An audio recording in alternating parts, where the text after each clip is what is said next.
¿Qué tal? Hoy vamos a sumergirnos en una figura legal que es a la vez poderosa y muy interesante, el contrato de fideicomiso aquí en Nicaragua. Y para hacerlo, nos vamos a basar en un material excelente, el que preparó la máster Tania Rodríguez Palacios para la UAM. Juntos vamos a desglosar todas sus claves, desde lo más básico hasta esas implicaciones fiscales que siempre hay que tener en cuenta. Muy bien, ¿listos? Esta será nuestra ruta. Empezamos con los conceptos básicos, para que todos estemos en la misma página.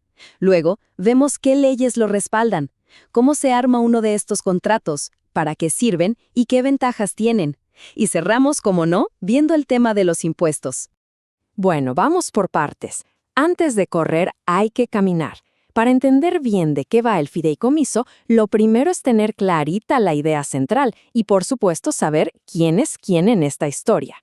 Y es que miren, todo empieza con el nombre, viene del latín fidecomisum. Si lo descomponemos, tenemos fides, que es fe, y comissus, que es un encargo o una comisión, o sea, un encargo basado en la fe. El nombre ya nos lo dice todo. Aquí la confianza es la pieza fundamental sobre la que se construye absolutamente todo. Y esta imagen lo simplifica todo de una manera genial. Vemos a los tres jugadores principales en este, digamos, triángulo de confianza. Cada uno con su rol, sus obligaciones, y en el mero centro, el patrimonio. Ese es el corazón de toda la operación. A ver, pongámosle nombre y apellido a cada uno. Primero, el fideicomitente. Es quien inicia todo, la persona que dice, ok, voy a transferir estos bienes. Luego, entra en escena el fiduciario, que es quien recibe esos bienes y se encarga de administrarlos, como un guardián profesional. Y finalmente está el fideicomisario, que es la persona que al final del camino va a recibir los beneficios de todo esto.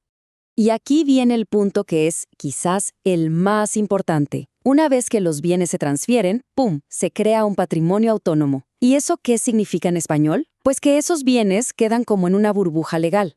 Están blindados, totalmente separados de las deudas o los problemas que puedan tener las personas involucradas. Es una verdadera fortaleza. Ok, ya entendimos el concepto. Ahora vamos a ver los cimientos, porque esto no es un acuerdo de palabra y ya. El fideicomiso está muy bien plantado sobre el marco jurídico de Nicaragua. Justamente, en Nicaragua, el fideicomiso no es una idea abstracta. Se sostiene sobre un conjunto de leyes y reglas bien claras. Y esto es clave, porque es ese marco legal el que da la seguridad y la certeza que se necesita para que las inversiones estén protegidas y para que todo se haga como se debe. Estas que vemos aquí son, digamos, las leyes principales. La Ley 741 es la columna vertebral de todo. Luego están sus reformas y el reglamento que la aterriza. Y muy importante también está la Ley de la Unidad de Análisis Financiero, la UAF, que supervisa que todo se haga de forma transparente. Bueno, ya conocemos las reglas. Ahora veamos el cómo. ¿Cómo se crea un fideicomiso en la vida real? ¿Qué papeles y qué pasos son obligatorios? Este artículo, el 13, nos lo deja bien claro. Esto es serio, no es cualquier acuerdo. Se necesita una escritura pública o en su defecto un documento privado, pero ojo, con las firmas autenticadas por un notario público. La formalidad es indispensable. Y el artículo 14 es como la lista de ingredientes de una receta. Primero, identificar a todo el mundo sin dejar lugar a dudas. Segundo, dejar claro cuál es la intención y para qué se hace. Tercero, describir al detalle los bienes. Y cuarto, y muy importante, poner por escrito las reglas del juego para el administrador. Y aquí un paso final que no se nos puede olvidar. Si en el fideicomiso hay bienes inmuebles, o sea, casas, terrenos, para que ese acuerdo valga frente a todo el mundo, es absolutamente obligatorio inscribirlo en el registro público. Si no, no tiene plenos efectos contra terceros. Muy bien, ya vimos el qué y el cómo. Ahora, la pregunta del millón, el por qué. O sea, ¿para qué se utiliza en la práctica esta herramienta? ¿Y cuáles son esas ventajas que la hacen tan atractiva? Es que la verdad es súper versátil. Se usa para gestionar inversiones, para administrar un patrimonio, para garantizar un préstamo, incluso para armar planes de pensiones o para administrar los pagos de un seguro de vida.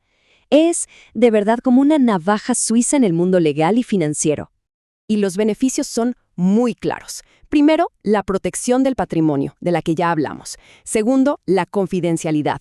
Tercero, las ventajas fiscales, que ya casi las vemos. Y todo esto envuelto en una capa de muchísima seguridad jurídica.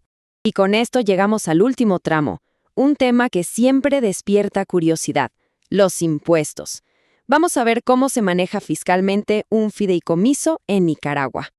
La Ley de Concertación Tributaria lo dice sin rodeos. La responsabilidad de pagar los impuestos que se generen no es de quien puso los bienes ni del beneficiario. La responsabilidad es del administrador, del fiduciario.